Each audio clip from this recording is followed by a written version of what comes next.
Good morning, and welcome to the Verizon fourth quarter 2020 earnings conference call. At this time, all participants have been placed in a listen-only mode, and the floor will be open for questions following the presentation. To ask a question, press star one on your touch-tone phone. If at any point your question has been answered, you may remove yourself by pressing star two. Today's conference is being recorded. If you have any objections, you may disconnect at this time. It is now my pleasure to turn the call over to your host, Mr. Brady Connor, Senior Vice President, Investor Relations. Thanks, Brad. Good morning, and welcome to our fourth quarter earnings conference call. This is Brady Connor, and I'm here with our Chairman and Chief Executive Officer, Hans Vestberg, and Matt Ellis, our Chief Financial Officer. As a reminder, our earnings release, financial and operating information, and the presentation slides are available on our Investor Relations website. A replay and transcript of this call will also be made available on our website. Before we get started, I'd like to draw your attention to our safe harbor statement on slide 2. Information in this presentation contains statements about expected future events and financial results that are forward-looking and subject to risks and uncertainties. Discussions of factors that may affect future results is contained in Verizon's filings with the SEC, which are available on our website. This presentation contains certain non-GAAP financial measures. Reconciliations of these non-GAAP measures to the most directly comparable GAAP measures are included in the financial materials posted on our website. The quarterly growth rates disclosed in our presentation slides and during our formal remarks are on a year-over-year basis unless otherwise noted as sequential. As a reminder, we are in the quiet period for Spectrum Auction 107. So we will not be able to comment on our mid-band spectrum holdings or strategy at this time. Now let's take a look at consolidated earnings for the fourth quarter and full year. In the fourth quarter, we reported earnings of $1.11 per share, resulting in full-year earnings of $4.30 per share on a GAAP basis. Reported fourth quarter earnings include a pre-tax loss from special items of approximately $523 million. This includes a net charge of $404 million, primarily related to severance, including voluntary separations under our existing plans and the annual mark-to-market for our pension and OPEB liabilities, as well as a net loss of $119 million, primarily related to the disposition of the HuffPost business. Excluding the effects of these special items, adjusted earnings per share was $1.21 in the fourth quarter and $4.90 for the full year. Let's now move to slide 4 and take a closer look at our fourth quarter earnings profile. The impact to earnings from the adoption of accounting standards ASC 606 for revenue recognition is illustrated for comparability purposes and reflects a reduction in the benefit realized due to the deferral of commission expense versus the prior year. We also continue to monitor the ongoing impacts of COVID on our business. The year-over-year impacts of both ASC 606 and COVID were not significant in the fourth quarter. The full year 2020 impacts from ASC 606 and COVID were $0.09 and $0.21 respectively, on both a reported and adjusted earnings per share basis. We do not expect the adoption of ASC 606 to have a significant impact on the comparability of 2021 results to 2020. Full-year adjusted EPS growth of 1.9%, illustrated on the earnings waterfall slide, reflects the strong underlying performance of the business. With that, I'll now turn the call over to Hans to take you through a recap of 2020. Thank you, Brady, and Happy New Year to all of you. First of all, 2020 was a challenging year, and I can only say that I'm super proud how Verizon responded to the changing environment during 2020. And we supported our customers, our employees, and the society in a way that I've never seen before. So all in all, a great year. At the same time, we executed well on our strategy and saw that we had really good financial performance as well. When it comes to our 2020 strategic priorities, let me just walk through the execution of them. First of all, strengthening and grow the core business. I'm really proud to announce that we continue to have the best network in the nation. We just got, for the 15th time, the overall best network with Root Metrics, won all 7 different categories. That includes 5G, which is so important to us that we continue to have that lead. I'm also happy to announce that we won for the 26th consecutive time the J.D. Powers Award. It tells a lot about our network and technology team, how they have been building the network, and how we continue to lead this market. When it comes to the customer innovation, you have seen us working with our customers to give them richer offering and also even better performance of the network. This year with Disney+, Discovery+, also adding in the iPhone 5 from Apple has, of course, supported a lot of our innovation that we're doing in the Verizon Consumer Group. And we see a great migration of our customers to unlimited and to the premium unlimited. Finally, you can see also that Verizon Business Group has a year of investments to see that we are putting a foundation to be even stronger for the future, had good growth in the wireless, and also in some areas like the public sector, very good performance, and also adding a lot of new customers on the enterprise side. When it comes to us leveraging the assets to drive new growth, the commitments we did in the February 2020 when it comes to 5G were all met or exceeded. I'm extremely happy with that. We now have 64 ultra-wideband cities. We're more than 10 cities on our home 5G ultra-wideband. We have 10 mobile edge compute centers public with Amazon. All in all, we deployed more than 5 times more ultra-wideband sites during 2020. And we launched the nationwide 5G that now is covering 230 million pops in 2,700 cities. On the financial side, a strong year ended where we had more than 2% growth in the wireless service revenue. We also have growth on our EPS in the fourth quarter, over 7%. We had an operational cash flow full year of $41.8 billion, which is a growth of 17%. A very strong year that put us in a good position when we go into 2021. And finally, we have a really large focus on how to include all our 4 stakeholders in the work we're doing, and I'm really proud of the Citizen Verizon that we launched during last year, which is a great way for us to see that the society aspect is part of our strategy, where, of course, our focus on being carbon neutral is very important. And the second green bond was launched at the second half of 2020. So all in all, I have to say, it was a very different year, but a great execution where we hit all our strategic milestones at the same time as we pivot and supported all our stakeholders. At the November sell-side event, I presented the 5 vectors of growth. Those are the vectors that is based on our strategy of network as a service. Those are also the enablers for us to get to GDP+. We have great traction on them, and we also have done quite a lot in 2020, all the way from the 5G adoption to the customer differentiation that I talked a lot about, the new markets that we're addressing, still pending the acquisition of TracFone, but we have other segments we are addressing, as well as the next generation business-to-business application based on our unique mobile edge compute offering that we have with Amazon, also now with Microsoft and many other partners. And finally, the network monetization with our MVNO partners, which are enjoying the best network that we have and we're building. All in all, this is built on the Verizon Intelligent Edge Network that we outlined some 3 years ago, and giving us the opportunity to have great execution in the future.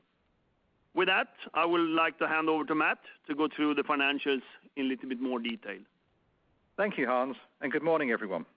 I would like to start by saying how proud I am of the Verizon team and the results we delivered in 2020. In the fourth quarter, consolidated operating revenue was $34.7 billion, down 0.2%. Total wireless service revenue growth and strong results in Verizon Media Group were offset by lower wireless equipment revenue and ongoing declines in legacy wireline products. Adjusted EBITDA for the quarter was $11.7 billion as compared to $11.1 billion last year, a 5.3% increase driven by service and other revenue growth and disciplined spending. full-year consolidated adjusted EBITDA totaled $47.1 billion, and adjusted EBITDA margin was 36.7%, 90 basis points higher than last year, including headwinds of approximately 40 basis points from the deferral of commission expense. Our continued focus on our business excellence program has resulted in realized cumulative cash savings of $9.5 billion, and we are well positioned to achieve our $10 billion goal ahead of our year-end 2021 target. COVID has brought about new ways of working, and we believe some of these will be long-term in nature. This will create additional savings opportunities beyond the current program. As Brady mentioned, adjusted EPS for the fourth quarter was $1.21, up 7.1% from $1.13 a year ago. We are pleased to report 1.9% growth for full-year adjusted EPS at the high end of our revised guidance, demonstrating the strength and resilience of our business. Let's now turn to cash flow results on slide 8. Our cash generation was exceptionally strong in 2020, reflecting our subscription-based business model and the quality of our customer base.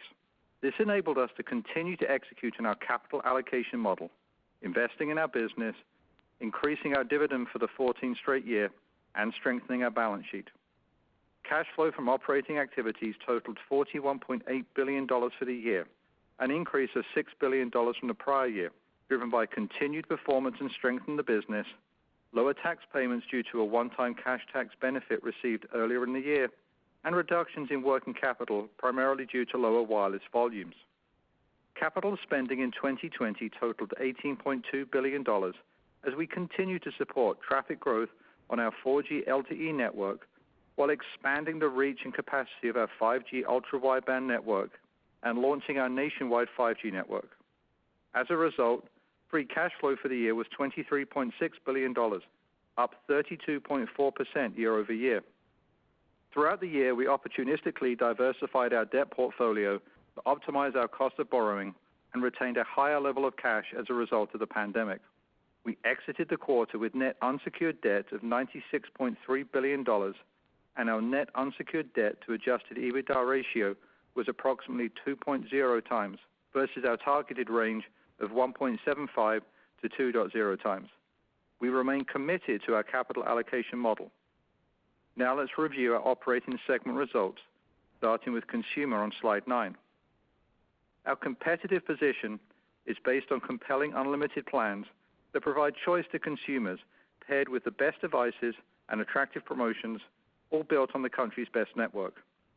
This quarter, we launched our nationwide 5G service to coincide with the release of the iPhone 12 lineup, which fully supports our ultra-wideband offering, enabling Verizon customers to utilize the full range of connectivity provided by this iconic device. Partnerships remain a critical component of our value proposition. We recently added Discovery to our list of existing successful partnerships, which includes Apple and Disney.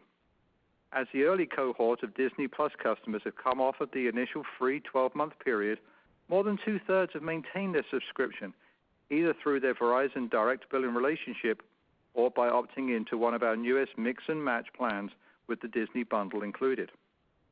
Volume activity in the quarter was tempered by consumer behavior given rising COVID cases and elevated store closures that limited foot traffic, in addition to the retention offers in the market.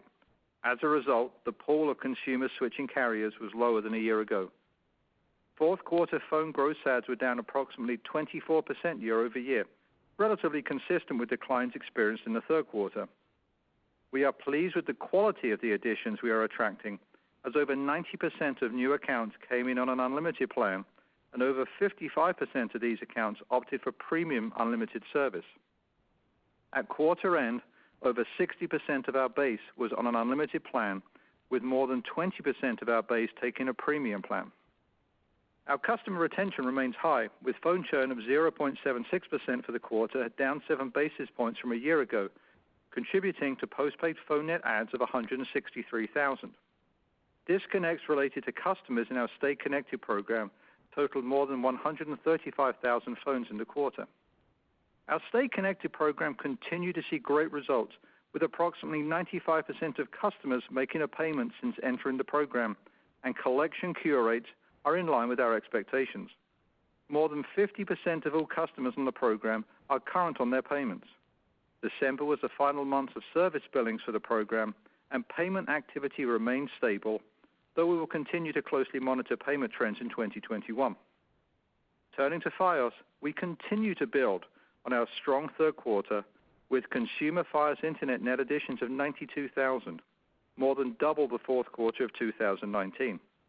Total Fios Internet net additions of 95,000 was the best fourth quarter we have had since 2014 and reflected strong demand for our gigabit offering as consumers continue to work and learn from home. Cord-cutting trends continued, resulting in consumer Fios video net losses for the quarter of 72,000. Now, let's move to slide 10 to discuss the consumer financial performance. Consumer operating revenues for the fourth quarter were $23.9 billion, down 1.2%. This was primarily driven by a 3.8% decline in wireless equipment revenue due to softer volumes in the quarter.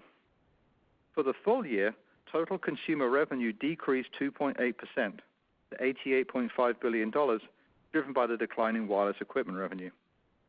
Consumer wireless service revenue for the quarter was $13.6 billion, a 1.2% increase.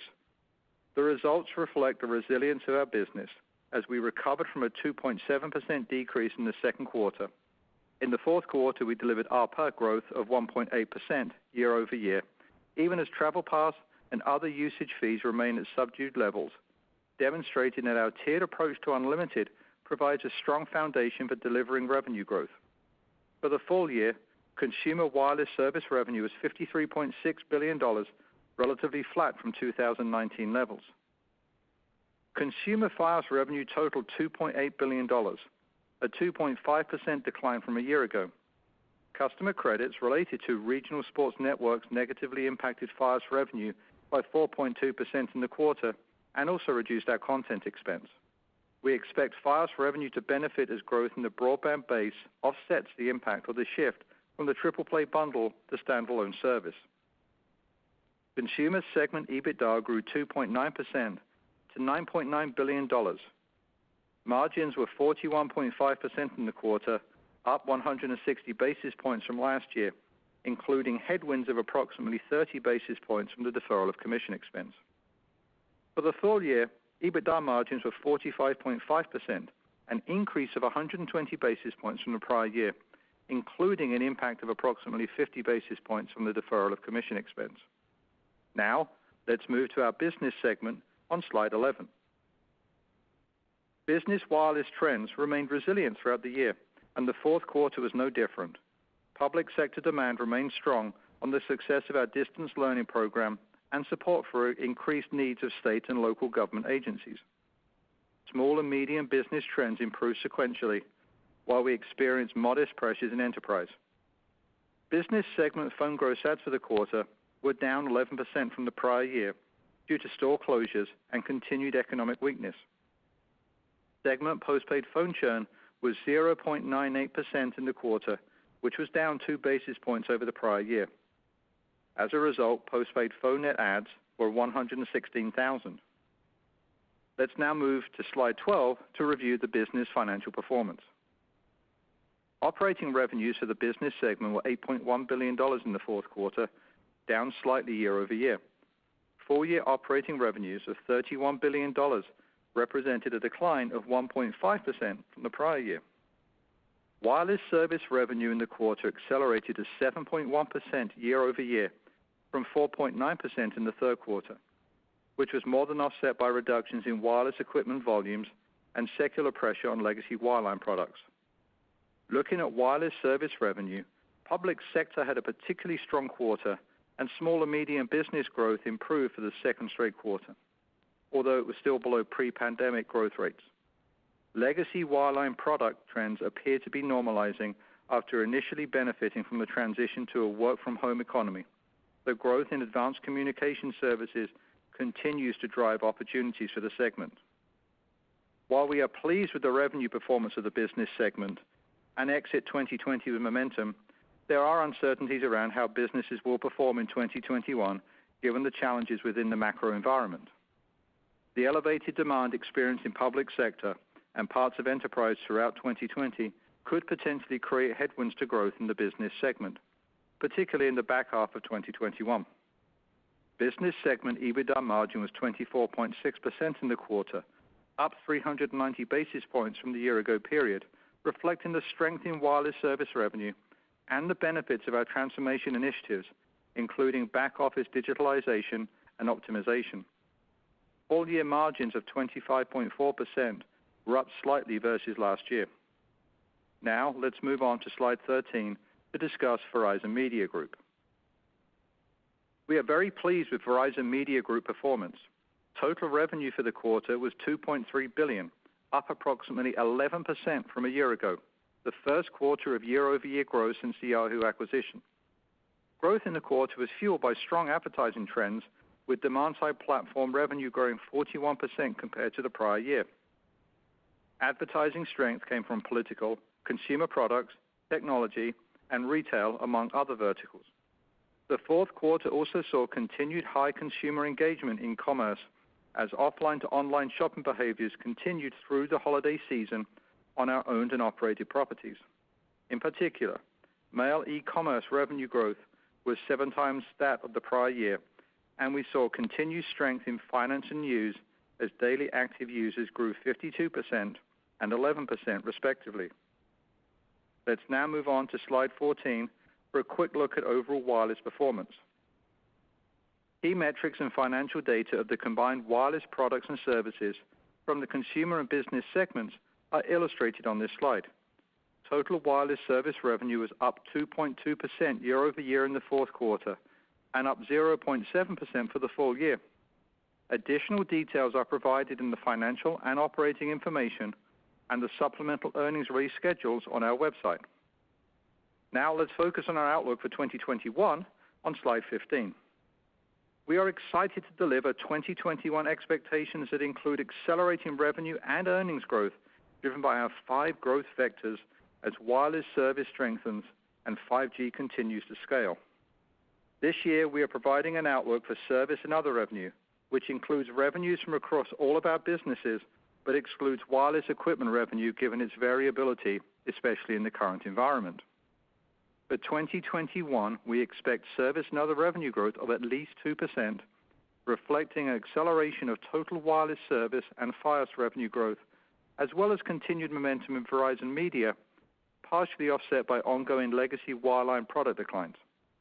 Included in this outlook is total wireless service revenue growth of at least 3%, driven by our tiered unlimited plans, new customer contributions, and ongoing strength in business. For the full year, we expect to see adjusted earnings per share of $5 to $5.15, driven by recurring service and other revenue growth, as well as ongoing cost initiatives. We assume no significant year-over-year impact from below-the-line items based on the 2021 opening balance sheet. The adjusted effective tax rate is expected to be in the range of 23 to 25%. Our consolidated capital spend for full year 2021 is expected to be between $17.5 and $18.5 billion, consistent with the prior year and within our normal capital intensity range. Our focus of the year includes further expansion of our 5G ultra-wideband network in new and existing markets, densification of our network to manage future traffic demands, and continued deployment of our fiber infrastructure. Our cash flows in 2021 are expected to be driven by higher operating incomes offset by taxes and working capital.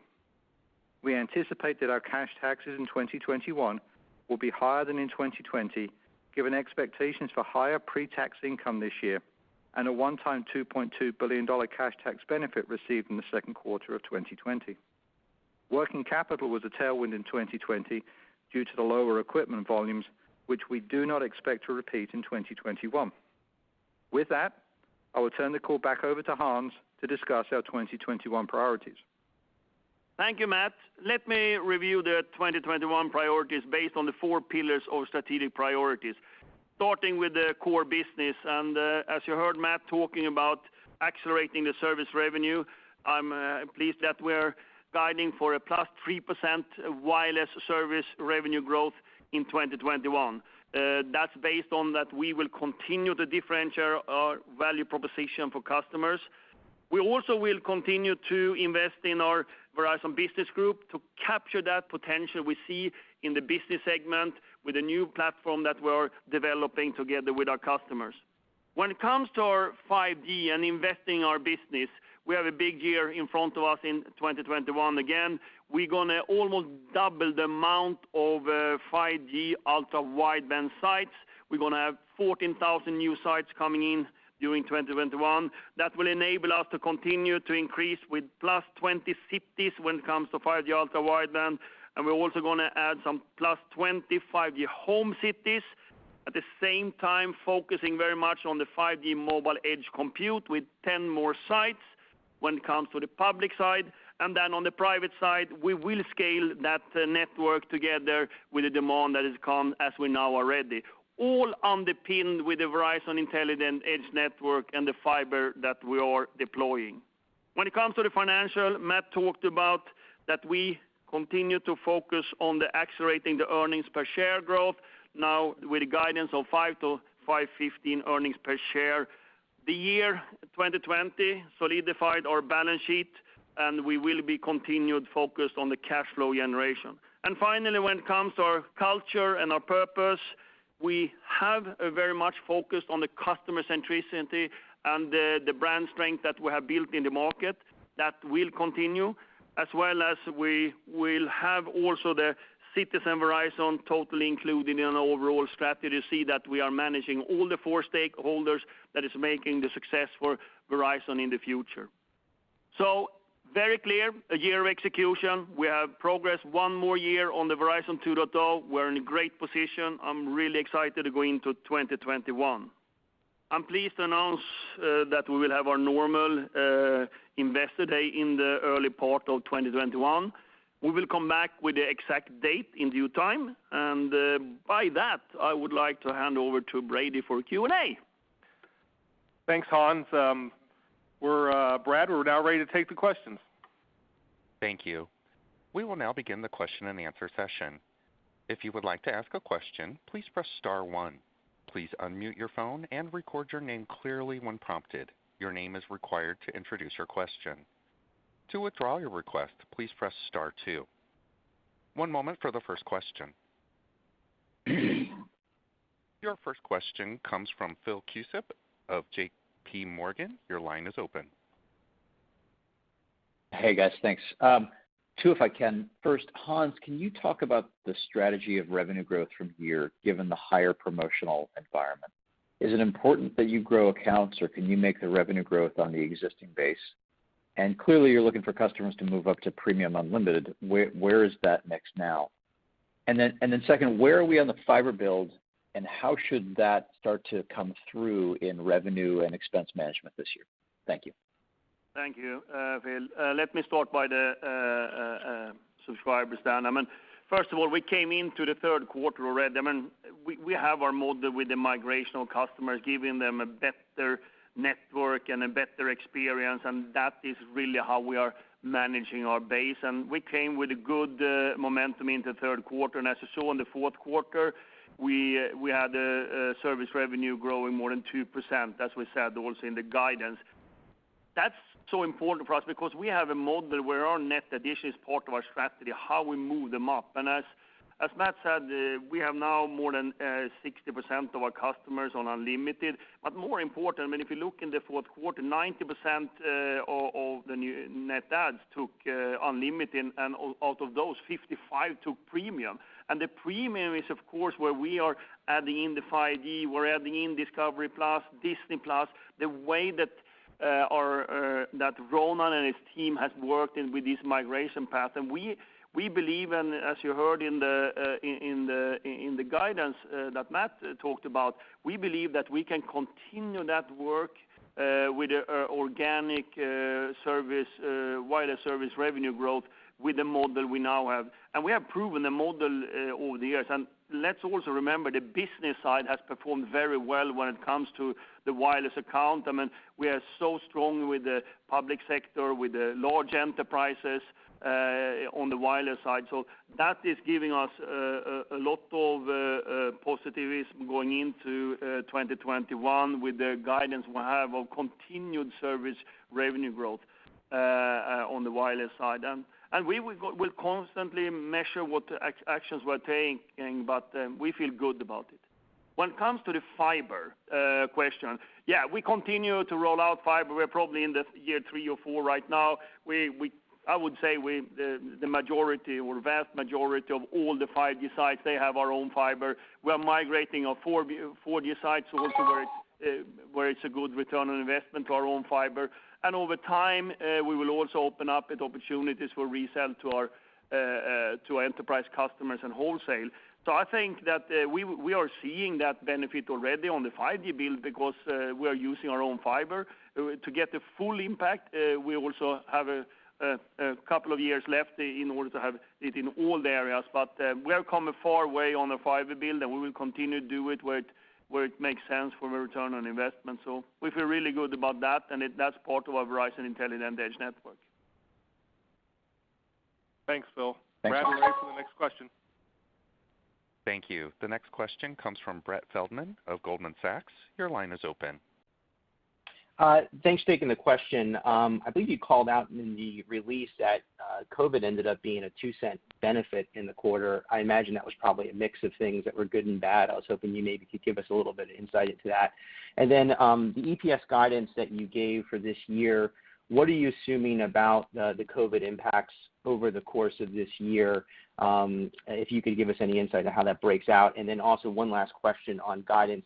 Does that factor in any potential future spectrum purchases, or does it just reflect the portfolio spectrum you have today? Thanks.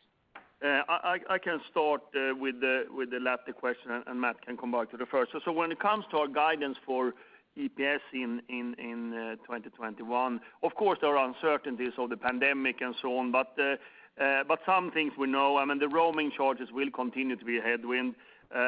We also think that as the pandemic and economic recovery is coming back, probably latter part of 21, the public sector will not have an equally strong year as they had in 2020.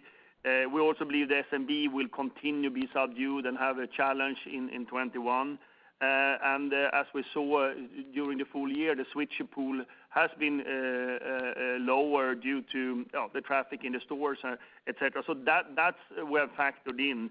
But on the other hand, we have line of sight of what we're doing because we're executing on a strategy when it comes to migration of our customers, what we're doing in Verizon Business Group and also Verizon Media Group, as Matt said. I mean, they were now, for the first time ever, have a year-on-year growth with 11%. All in all, that is giving us the confidence that we can live up to this guidance. But there are some uncertainties and there are some headwinds from COVID. But we think that with those assumptions we have, we can actually do this. And this is a continued work with the EPS growth and acceleration that we have talked about for so many years right now, and we continue to show that we can do it with the assets we have and how we're executing. Matt. Yeah, thanks, Hans. So, Brett, just in summary on the COVID assumption in the EPS guidance, I think I'd say while certainly some level of pressures will continue to exist on the business throughout the year, I would say it's we're not overly pessimistic, but we're not overly optimistic either. We assume some level of pressures, but you saw from the second half of the year our ability to still execute within that type of environment.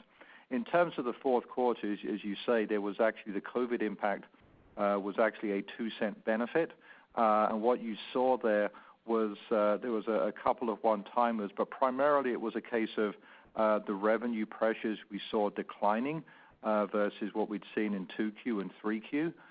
You think media as an example, which had been significantly hit by COVID impacts earlier in the pandemic, but certainly no impact in 4Q as we recorded that 11% revenue growth there. So those some of the revenue headwinds moderated in the fourth quarter. The expense benefits continued.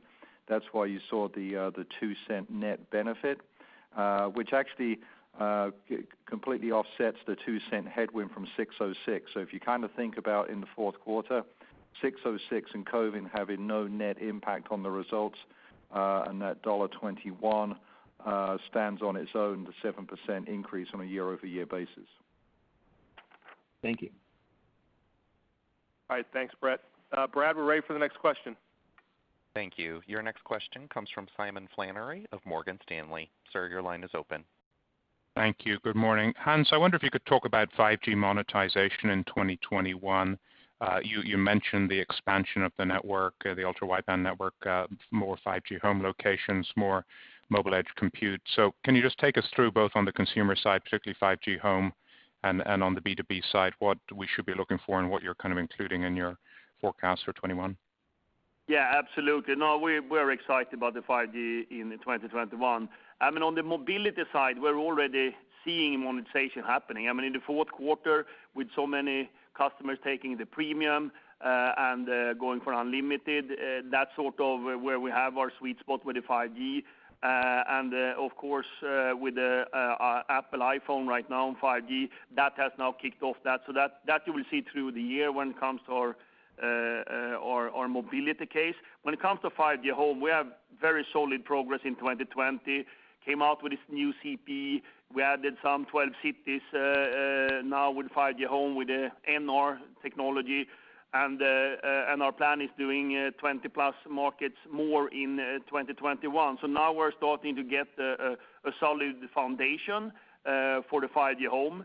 And as you heard in my remarks, I mean, we're doubling the amount of sites almost in 2021. So we're now getting to a very, very solid positioning there. But I said before, on the ultra-wideband build, we're building it mainly in the very dense urban areas and then in stadiums, et cetera, in the beginning. So we cover less of houses or residentials in the beginning. But as these continue right now, we're capturing more and more. So I'm really excited over it. We also know that the CPE is really good. So and the self-install is working well. So we're looking forward to seeing that happening over the year more and more. On the 5G mobile edge compute, we have a great funnel of customers on the business side, and we are not expecting that will be any significant revenues in the 21. But you're going to see a lot of customers signing up for the 5G mobile edge compute, both the private and the public, in 21, in order for us to have a very solid base going into 22. So a lot of excitement around 5G. I think we have built it absolutely right. We have an opportunity in front of us that we have been working on for a couple of years right now. So I'm happy with my sales team. I'm happy with the technology team, and we have a big year in front of us. Great. Thank you. Yeah, thanks, Simon. Brad, we're ready for the next question. Thank you. The next question is from John Hodulik of UBS. Sir, your line is open. Great. Thanks, guys. I got three quick ones. First, in terms of the 3% plus service revenue growth, can you give us a sense in terms of whether that's weighted more towards subs or ARPA improvement? Obviously, you guys in your commentary talked about some of the headwinds to the sub growth. I'm just wondering if you guys think you can maintain sub growth as you look through the year. That's number one. Number two, just any thoughts on the ability to continue to drive margin improvement in the business, given that considering you're close to achieving the $10 billion in savings. And then lastly, sort of a follow-up to Brett's question, is the CapEx guide that we've heard, is that something that could be revised during the year if the circumstances change? Thanks. Let me start. I mean, on the 3% growth, I think we have our strategy when it comes to how to grow it with the migration of customers and all of that. And as always, the team is validating how to make offerings, and we should be more aggressive or not, but we always think about doing long-term positive impact for our shareholders financially. And you have seen us now working for the last 2.5 years since we launched Unlimited. We are doing the right things in order to make a long-term impact positively for shareholders and for our customers. And so especially Ronan and the team, they have quite a lot in the portfolio, but we have now proven that this model is working when it comes to migration of Unlimited with the best network and adding in also new value-added services, everything from Disney Plus to Discovery Plus, Apple Music, and it might be more coming up in the year as well. So I'm confident that the guys have that in the portfolio. And as you heard about the Disney Plus, I think it's just unheard of how we can help the direct to consumers. I mean, two-thirds are signing up, or more than two-thirds are signing up to continue the service of the 1 year. I think that is something standing out. On the EBITDA, Matt will come back later on, but I can say that we continued with efficiency, and it's a reason why we are giving a guidance that we will grow the EPS again, and the majority or all of it is basically above the line, as Matt said. So this is operational improvements and improvements as we are growing our top line. Again, we have proven the model, the 5 vectors of growth, and now we're in the middle of executing. And finally, on CapEx, this is what we need to do right now. The technology team has all the means to execute on a strategy with assets we have today. The only thing I can say, as I said, I'm not sure 100 times before, we will only increase CapEx if we find something that has a really good return on investment, and then we'll come back and talk about it. Right now, we have everything that we need to execute the plans that we have in front of us. Yeah, so, hey, John, so back to your couple of questions around the guide. As you think about the 3% service revenue, it's really a combination of subs and ARPA. Hans obviously talked through all of the things that will drive the ARPA side of the equation, but we certainly do expect subs growth, account growth, and net add growth is important to our business as well. We will do that in a disciplined way. We're not going to chase unprofitable growth, but you should expect to see volume growth in the business as well as ARPA growth. And then the margin improvement, cost savings, as you mentioned, we're close to the achieving the $10 billion program, well ahead of the end of 2021 timeline that we put in place. But just because we hit that doesn't mean we'll stop. There's significant opportunities to continue to make our business more efficient. The teams are very focused on those, and the $10 billion goal won't slow us down at all from continuing with that. As you think about margin improvement, obviously revenue will be a big driver of that, and then you combine that with the cost savings. The one thing I would say is, as we have an improvement in EBITDA margin dollars, if we have equipment revenue increase this year, which we would certainly be glad to see an indication of the overall economic activity picking up, you'd see an impact of that in the EBIT margin. So you could have EBIT dollars grow, but margins not grow as much just because of the impact on the numerator and denominator from the equipment revenue. But we're certainly very much focused on the dollar side of that equation and excited with the guide we have for the year. Great. Thanks, Matt. Yeah, thanks, John. Hey, Brad, we're ready for the next question. Thank you. The next question comes from David Barden of Bank of America. Your line is open. Hey, guys. Thanks so much for taking the questions. Hans, I guess the first question for you, just on the strategy side, with the sale of the HuffPost, is this the beginning of a dismantling of the Verizon Media business? Is it on the block? What is the game plan for that unit as we think longer term for Verizon? And then I guess the second question would be for Matt. Matt, you called out that the 2H21 might have some tough comps for the business side of the business. Could you kind of elaborate a little bit on what that might be and what the numbers might look like? Thank you. Thank you. On the Verizon Media Group, I just want to remember you that we started this journey somewhere in 2018, resetting the overall strategy of Verizon Media Group. We started with that. We started to take out cost. We changed the product portfolio. We went into a very clear brand value of trust and privacy. The team has just done an outstanding job. I mean, they have been bringing this from sort of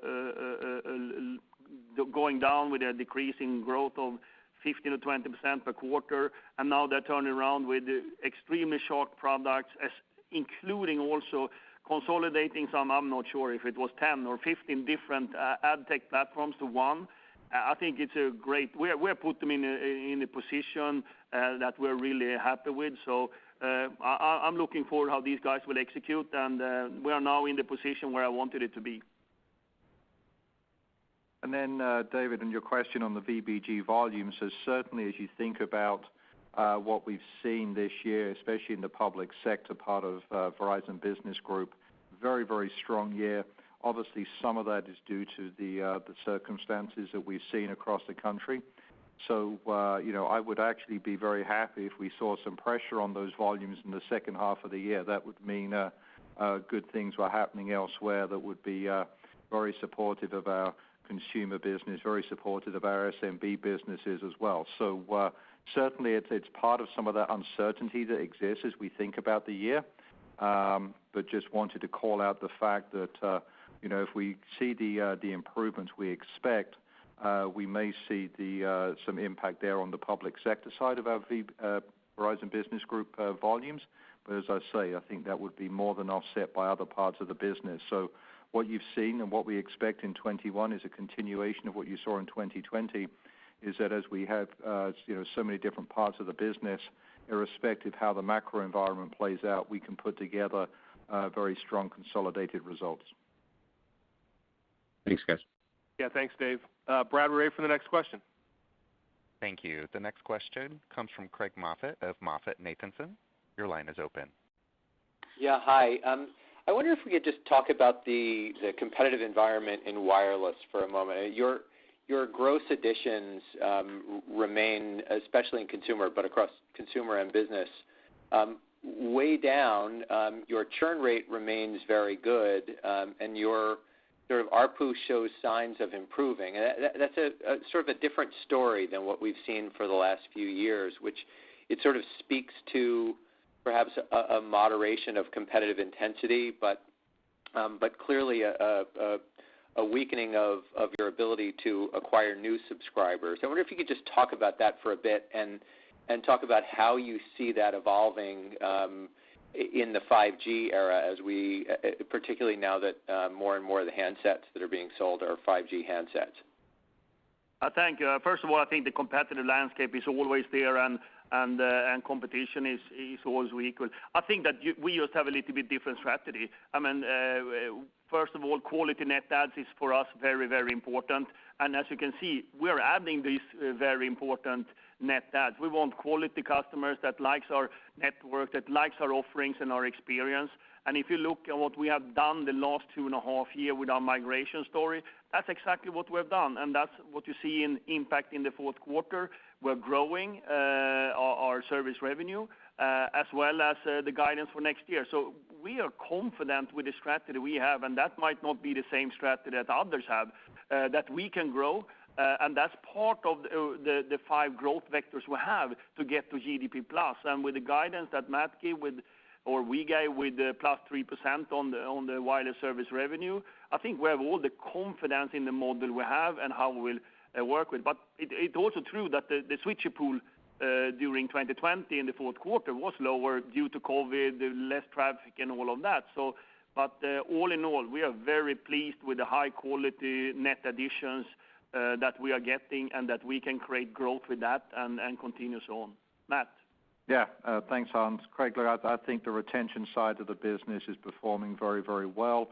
And we're doing that through the quality of the network, the quality of the customer experience, and not having to do anything additional to drive that type of retention numbers that you see. So it's been a very strong story there, and we would expect that to continue. Thanks. And if I could just squeeze in one more question, if I could, because and sorry to change topics, but your video strategy seems to be now quite different in wireline and wireless. Or in wireless, you're clearly with Disney and Discovery. You're sort of playing the Switzerland neutral arms dealer. I wonder if it raises any questions for Fios. Does it make sense to stay in the video business as you currently have it, where you're still selling a direct package, or would it make sense to move to a similar strategy for the wireline side, where you sort of offer more third-party aggregators, if you will, across your network? Thank you, Craig. No, first of all, you're absolutely right. On the wireless side, our D2C strategy is great. We have a platform that nobody else when it comes to distribution, brand, and network, and we can cope with this. We're not going to have 100 different type of offerings, but the Discovery Plus, the Disney Plus, they are sort of super A brands that we want to work with, or Apple Music. We will look for more of these to see that they're fitting into our customer base. that they like it and are willing both to upgrade and migrate. So we'll continue with that. On the Fios side, of course, we will continue with the video right now, but you have seen us also starting with mix and match, starting to shop up this, because ultimately I want our customers to have choices. And I want them to choose if they want the DTC solution or if they want the linear or they want the over the top. They should be able to choose it. And look at the numbers in the fourth quarter again. We continue to grow our Fios internet customers, and we have a decline in the video customers. That's good for us, financially, but ultimately it is to meet our customers' needs. And I think the whole setup that we did in Verizon 2.0 is just catered for us to do things that we never thought about before. We have a consumer division thinking about how are we now delivering to consumers. And that's what you see in the numbers. That's what you see in the numbers, that we have the same in Verizon Business Group. They're thinking totally different we have done before. And we still have more to do with platforms and think to be even more scalable and be able to bring more to the bottom line. But I have to say, I'm pleased, and I hope that you guys, what you see, are pleased as well. The strategy is working. We have the 5 vectors of growth. We're going into 2021. We have proof points on all those 5, including the video strategy you asked about. Thank you. Yeah, thanks, Craig. Brad, we're ready for the next question. Thank you. The next question comes from Michael Rollins of Citi. Your line is open. Thanks, and good morning. 2 questions, if I could. First, if you look at the improvement in postpaid churn year over year, can you unpack what portion of that might be coming from the pandemic and the lower switcher pool versus what's coming from the Verizon initiatives on the network strategy, the tiering and content bundling that you're doing, or any other factors that you think may be improving retention? And then, secondly, on the wireline business, is there at some point down the road a step function opportunity to take margins up, especially as you've continued to fiberize the local footprint? Thanks. Thank you. I will start and I will let Matt make some comments as well. But on the postpaid churn, I think that we are just having a great moment with our customers. They love our network and the performance we have and the additions we're doing with 5G and 5G ultra wideband. At the same time, our offerings are so distinct and different than anybody else in the market, where they can go to the unlimited premium together with Discovery Plus or Disney Plus or Disney Plus Plus Plus, where we have ESPN and Hulu included. I think nobody else has those type of things in the market, and our partners, at least if you ask them, I think you should, are very happy and pleased on how we can deal with this. We are happy with it, both from a retention but also from a bottom line side. We are making money on this, which is the whole idea with the network as service that we're building on the Verizon Intelligent Edge Network. On the wireline side, I think the whole idea of the Verizon Business Group is really to see that we are working these 3 over year. This is nothing that you fix in a month or a quarter or 2. This is things that we need to invest in, a billing system, direct to consumer, call centers, everything being set up to deliver scalable platforms for our customer in the business side. That will over time improve our margins in the Verizon Business Group, and I think that if you look at 2020, it was a good performance of them, still doing investments in order to get where we want to get over time, and then we add to that new opportunities like 5G mobile edge compute. Matt. Yeah, so just back on the postpaid churn, Mike, for a second. Certainly there is a pandemic contribution, but as Hans mentioned, a lot of Verizon-specific pieces too. I'd also point out that the fourth quarter churn number included the impact. If you think about the stay connected customers, there was a delay in those customers going all the way through a collections process and so on. And so you had a positive benefit from that in Q2 and 3Q, a little bit of a catch-up in 4Q, but even with that, a very strong churn number, and it's just based off of the best network experience, as you saw confirmed again by Root Metrics yesterday. When you put that together with everything else we do, customers who get on the Verizon network want to stay on the Verizon network. Thanks. Yep. Thanks, Mike. Hey, Brad, we're ready for the next question. Thank you. The next question comes from Doug Mitchelson of Credit Suisse. Your line is open. Oh, thanks so much. Hans, I was hoping you reflect back on the arrival of 5G in the United States, and the prompt is, I think a lot of people thought the iPhone 12, being 5G and having all your bands in it would start a bit of a super cycle, or not a bit of one, but a super cycle for consumers adopting 5G in the United States. I'm just curious how much of it sort of not happening in that way is due to the pandemic and the lack of getting people to retail versus the lack of applications that would really just, delight consumers and get them to upgrade, and how you think that's going to evolve over the next, year or two or three. Is it going to be sort of a slow walk, or is there something exciting around the corner? And then, for Matt, I'm just curious, beyond working capital, any other free cash flow swing factors for 2021, and is there any way to size or quantify, working capital? It's kind of hard to tell looking historically what normal might be. Thank you. When we talk about devices and what's happening with the upgrades and so on, remember also that the Apple 5G phone came out, I would say, late in the fourth quarter. That's when this all started, at the same time as we had the pandemic. Still, I would say we're very pleased what we have seen with our customer migrating to 5G. Remember, we have a fair share or big share of Apple users in our base. So I think that this is a pretty normal, maybe some little bit subdued, but it's a very normal upgrade cycle that we will see, and 5G will just getting better and better.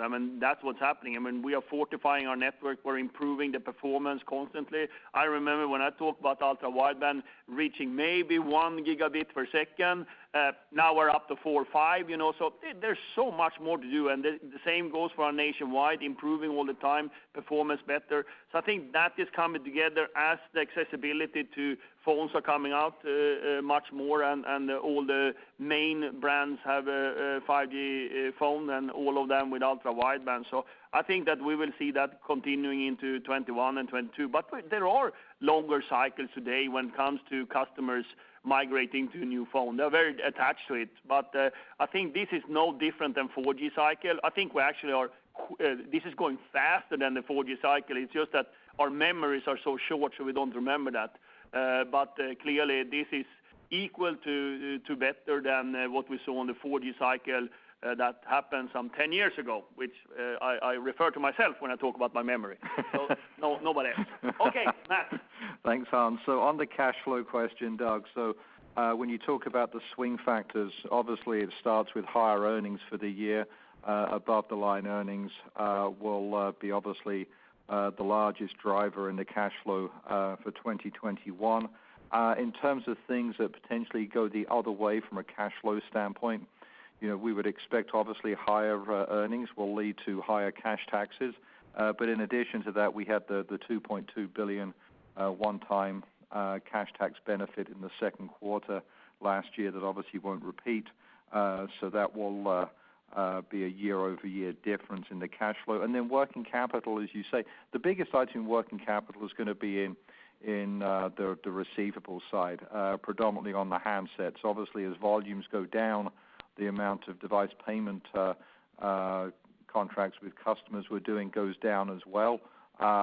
So even if we don't see an uptick in volumes this year, if they're just flat year over year, you have the removal of that tailwind from last year. So all in all, you're going to see the increase from higher earnings with some offsets from cash taxes and hopefully on the equipment receivable side are going to be the key factors in there. All right. Thank you both. Yeah, thanks, Doug. Hey, Brad, we're ready for the next question. Thank you. The next question comes from Peter Supino of Bernstein. Your line is open. Hey, good morning. I wondered if you could discuss the service revenue outlook, and specifically within consumer, the incremental margin characteristics of the service revenue growth that you expect. Do you expect that revenue to be any more or less profitable than a normal level of service revenue? I think that was outlined the guidance for 2021. We are looking for profitable growth, and that is how Verizon has worked as long as I recall. Now, I haven't been here in all my life, but we work with profitable growth, and that is in the consumer group as well. We will see that we have the best offers for our customers, and we will manage our P&L at the same time, and we will be aggressive if it's needed to get long-term effects. But as you can see from the guidance, it's a profitable growth we're looking for. We should be able to both grow as well as making that a profitable growth, and that's in the guidance. Yeah. So, Peter, I think that's exactly it. If the 3+% service revenue guide is going to driving the EPS growth that's in the guide as well. So certainly is profitable growth.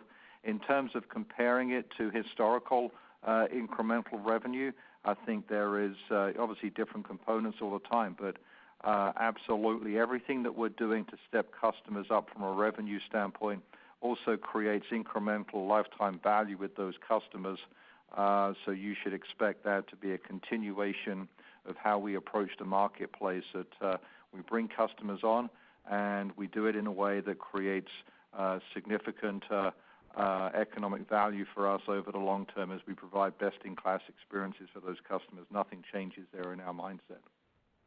That's a great explanation. Thanks.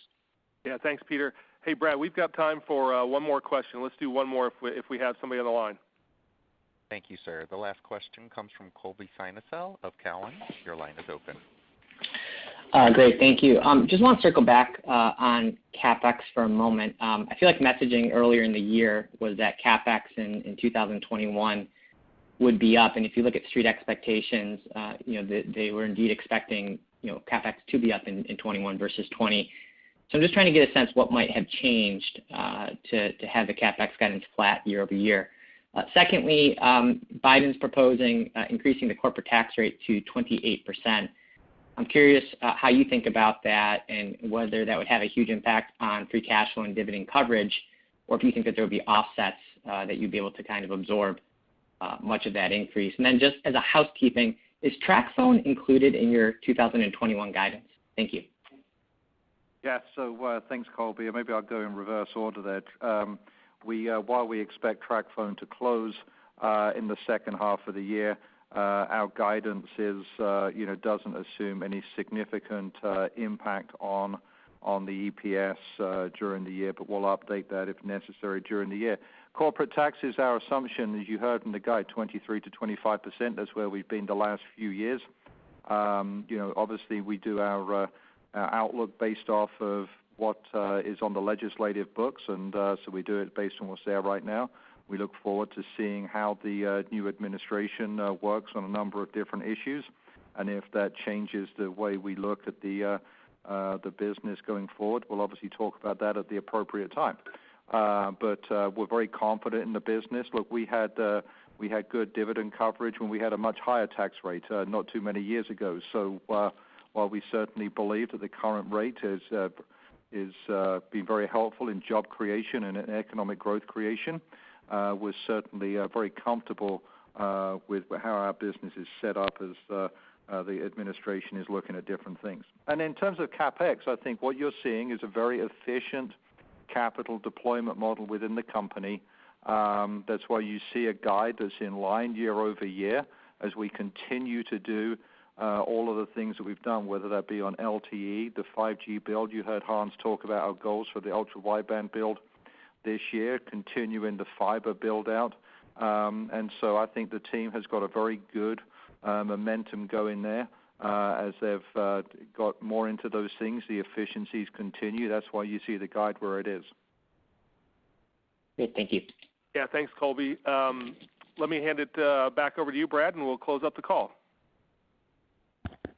Ladies and gentlemen, this does conclude the conference call for today. Thank you for your participation and for using Verizon Conference Services. You may now disconnect.